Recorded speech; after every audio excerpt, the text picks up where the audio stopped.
दोस्तों, आज से हम शुरू कर रहे हैं जो डीएसएसबी के अंदर पहले क्वेश्चन आ चुके हैं स्पेशल एजुकेशन से रिलेटेड। उन सारे क्वेश्चंस की एक पूरी सीरीज स्टार्ट कर रहे हैं। तो चलिए बढ़ते हैं आज के पहले क्वेश्चन की तरफ। तो पहला क्वेश्चन है, which is a typical feature associated with skin patches caused due to leprosy. मतलब कि जो लेप्रोसी है उसके अंदर जो स्किन पैचेस हो उसके अंदर क्या क्या उसके फीचर्स देखने को मिलते हैं और क्या क्या दिक्कत परेशानी उसके अंदर देखने को मिल सकती है हमें। तो पहला ऑप्शन है loss of sensation over the affected skin. हाँ, ये होता है इसके अंदर। Skin over the affected area appears dark. नहीं, ये नहीं हो सकता। Extreme pain over the affected area, ये भी नहीं है। और जो लास्ट ऑप्शन है वो नन ऑफ द दीज, ये भी तो हो ही नहीं सकता। तो हमारा इसका आंसर होगा loss of sensation over the affected skin. तो जो लेप्रोसी है दोस्तों, ये एक बैक्टीरियल इन्फेक्शन के कारण होती है लोगों के अंदर, और इस बैक्टीरिया का नाम है माइको बैक्टीरियम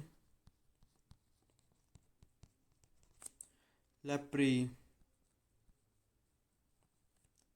तो दोस्तों, ये वो बैक्टीरिया है जिसके कारण लेप्रोसी होती है।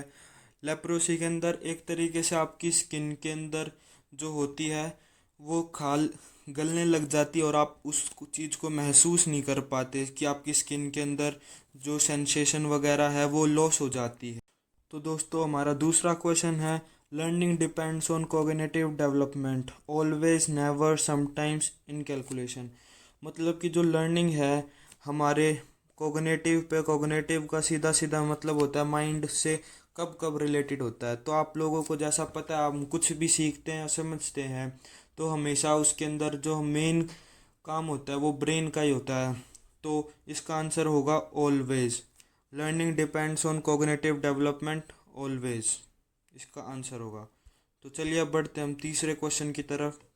Leprosy is also called Hartmann's disease, Hansen's disease, Humphrey's disease, Harry's disease.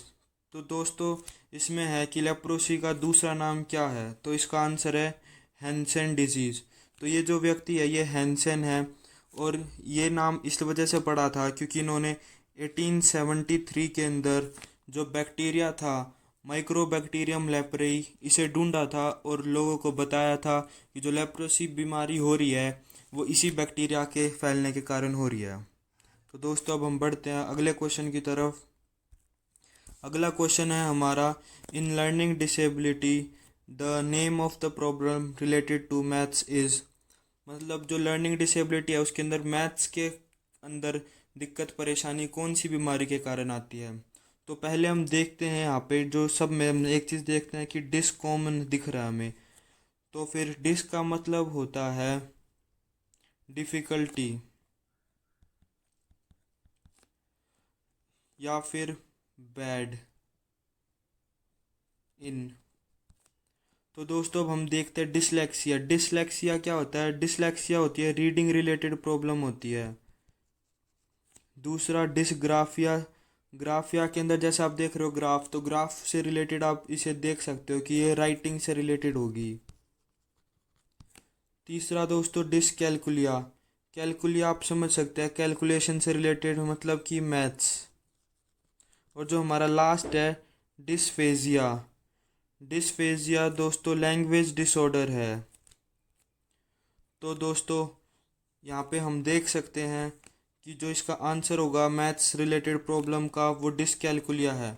और जैसा आप देख पा रहे हैं ये नॉर्मल इंसान का है, उसके अंदर ये मैथ की जो प्रॉब्लम्स है वो प्रॉपरली उसे दिख पा रही है कि क्या प्रॉब्लम है क्या नहीं, तो इस वजह से वो सॉल्यूशन निकाल लेता है। पर जो डिसकैलकुलिया वाला बच्चा होता है उसके अंदर माइंड के अंदर बिल्कुल सब कुछ कंफ्यूज्ड होता है वो पूरा तरीके से। तो इस वजह से वो मैथ्स की प्रॉब्लम को उतनी आसानी से नहीं। बढ़ते हम अगले क्वेश्चन की तरफ जो है, which of the following is a example of specific learning disability.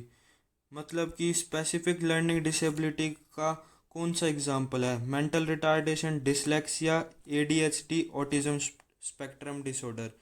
तो दोस्तों, जो एमआर है उसके अंदर तो लो आईक्यू होता है बच्चे का, और ये जो एग्ज़ाम्पल है ये है इंटेलेक्चुअल डिसेबिलिटीज़ का, ये एग्ज़ाम्पल है। तो डिसलेक्सिया, जैसा कि हमने देखा था, ये रीडिंग रिलेटेड है, तो ये इसका आंसर है डिसलेक्सिया।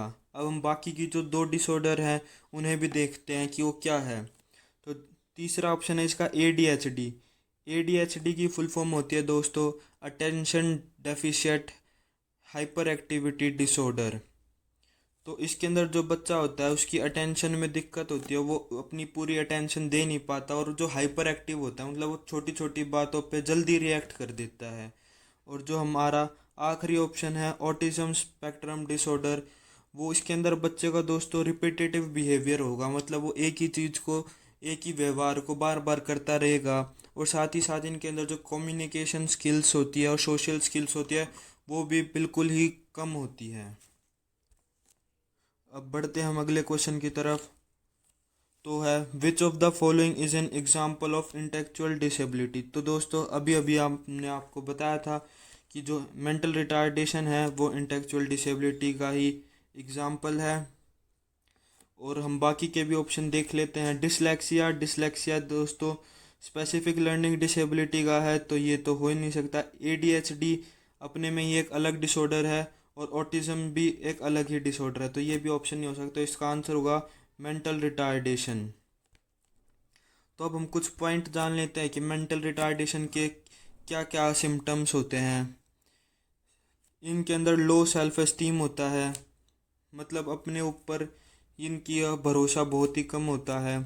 ये जो डेवलपमेंटल माइलस्टोन होते हैं, जो एक नॉर्मल बच्चा होता है हर एक एज के बाद उसके अंदर कुछ ना कुछ खूबियाँ आ जाती हैं या कुछ ना कुछ स्किल डेवलप हो जाती है, तो मेंटल रिटार्डेशन वाला बच्चा उन बच्चों से पीछे होता है कहीं ना कहीं। उसके बाद हम देखते हैं failure to achieve intellectual developmental marks, तो ये भी सेम ही बात है। फिर उसके बाद जो एजुकेशन के अंदर देखते हैं हम, एजुकेशन के अंदर आप इनको कुछ डायरेक्शन देते हो या कुछ कमांड देते हो करने की, कि ये करके आओ ये करके आओ, उस कमांड को भी ये पूरा ढंग से फॉलो नहीं कर पाते। अगर आप इन्हें 4-5 कमांड एक साथ दे दोगे कि वहाँ जाओ, वहाँ पे ये उठाओ, उठाने के बाद कहीं और रख के आओ, उसके अंदर पानी वगैरह भरो, तो ये उन सारी कमांड्स के अंदर कंफ्यूज हो जाएंगे एक तरीके से। तो अब चलते हैं हम अगले क्वेश्चन की तरफ। अगला क्वेश्चन है दोस्तों विच ऑफ द फॉलोइंग में अकर इन एक्सप्रेसिव लैंग्वेज डिसऑर्डर।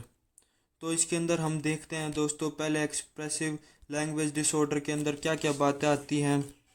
इनके जो lack of word sentence ending, मतलब जो ये अपने वर्ड्स होते हैं उनकी एंडिंग नहीं कर पाते, सेंटेंस की वर्ड्स की एंडिंग नहीं कर पाते, प्रॉपर्ली बात कह नहीं पाते कि क्या कहना चाहते हैं। उसके बाद है लिमिटेड वोकैब, इनके अंदर जो शब्द होते हैं इनके पास वो काफ़ी कम होते हैं। Have difficulty recalling retelling information, जो इन्फॉर्मेशन वगैरह होती है, आप अगर ये कुछ आप इन्हें कह दो कि कोई भी जैसे समरी दे दे हम इन्हें कि समरी बता दो किसी भी स्टोरी की, तो ये नहीं बता पाते वो। फिर अब उसके बाद हम चलते हैं इसके ऑप्शंस की तरफ। इसके अंदर है लिमिटेड अमाउंट ऑफ स्पीच, हाँ हमने देख लिया इनके अंदर स्पीच की काफ़ी लिमिटेड है, ये हो सकता है। डिफ़िकल्टी लर्निंग न्यू वर्ड्स, तो इनके अंदर डिफ़िकल्टी भी होती है, ये नए नए शब्दों को आसानी से नहीं सीख पाते, बहुत ही मेहनत करनी पड़ती है इन्हें खुद भी और साथ ही साथ इनके टीचर को भी, तब जाके ये कुछ नए शब्द सीख पाते हैं। डिफ़िकल्टी फाइंडिंग राइट वर्ड, तो ये भी बिल्कुल ठीक बात है, ये मौके पे वो वर्ड नहीं आता इनके पास जो बोलना चाहिए, तो इस वजह से कंफ्यूज्ड रहते हैं। तो इसका जो आंसर होगा दोस्तों वो होगा ऑल ऑफ द अबव वाला आंसर होगा इसका। तो अब हम बढ़ते हैं अगले क्वेश्चन की तरफ। अगला क्वेश्चन है दोस्तों विच of the following is not a physical cause often associated with phonological disorder. Phonological disorder के अंदर कौन सा डिसऑर्डर नहीं एसोसिएटेड में मिलता। Hearing problem, cleft plate, small frontal lobes, cerebral palsy. तो दोस्तों इसका जो आंसर है वो है स्मॉल फ्रंटल लोब। तो हम अगला क्वेश्चन देखते हैं जो कि है which of the following is a technique use to address stuttering, मतलब जो शटरिंग बीमारी है उसको सॉल्व करने में हम कौन सी टेक्निक को यूज़ करते हैं। तो पहले हम जानते हैं कि शटरिंग है क्या। इसके अंदर होता है जो पर्सन शटरिंग से पीड़ित होता है उसके पास रिपीटेड वर्ड बोलता है, वो एक ही वर्ड को या एक ही सेंटेंस को, एक ही फ्रेज को बार बार बोलता रहेगा।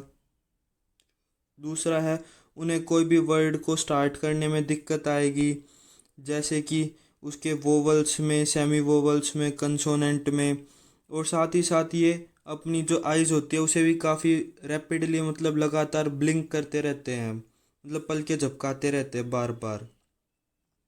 और जो इसका मेन सिम्टम है वो है कि is they want to say some words when their mouth are correct position to say the word but virtually no sound comes out.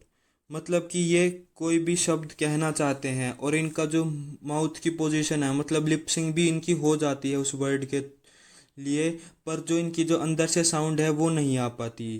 तो इनकी मेन ये प्रॉब्लम होती है इनके अंदर। तो हम ऑप्शंस की तरफ एक नज़र मारते हैं।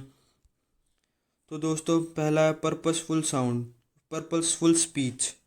तो दोस्तों पर्पसफुल स्पीच वो होती है जो भी स्पीच का कोई कारण हो बोलने का। तो दोस्तों ये तो है ही नहीं। दूसरा ऑप्शन है प्रैक्टिकल स्पीच। तो दोस्तों प्रैक्टिकल स्पीच वो होती है जैसे कि हम अपने गूगल को कुछ लिखने के बजाय कुछ बोलकर उसके माइक्रोफोन के थ्रू सर्च करने के लिए कहें। मतलब कि हम माइक्रोफोन में अपनी वॉइस डालें और वो उसको टेक्स्ट में कन्वर्ट कर दे। इसे हम सिंपली कह सकते हैं वॉइस टू टेक्स्ट वाला। तो दोस्तों ये भी काम नहीं आता इनके लिए। Delayed speech. तो दोस्तों डिलेड स्पीच तो खुद शटरिंग जैसा ही है। उसके अंदर जो बच्चे की स्पीच होती है वो डिलेड होती है बचपन से। और जो आखिरी ऑप्शन है उसकी तरफ देखते हैं, प्रोलॉन्ग्ड स्पीच।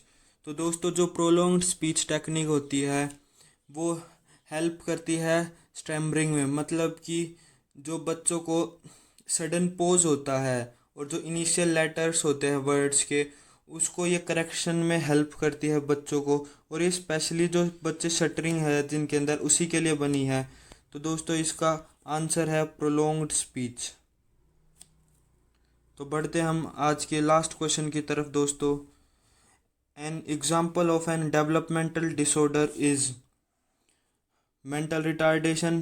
तो दोस्तों जैसा हमें पता है ये इंटेलेक्चुअल डिसेबिलिटी का है। डिसलेक्सिया ये दोस्तों स्पेसिफिक लर्निंग डिसेबिलिटी का एग्जाम्पल है। ADHD दोस्तों ये तो खुद बिहेवियर का एक तरीके से कह सकते हैं और इसके अंदर ये तो अलग ही डिसऑर्डर हो जाता है। तो दोस्तों जो डेवलपमेंटल डिसऑर्डर है ये है ऑटिज्म स्पेक्ट्रम डिसऑर्डर। जैसे कि हमने आपको बताया था इसके अंदर बच्चों के अंदर रिपीटेटिव बिहेवियर होता है और साथ ही साथ इनकी जो कम्युनिकेशन स्किल्स है वो काफ़ी लो होती है और इनकी सोशल स्किल्स भी लो होती है। तो दोस्तों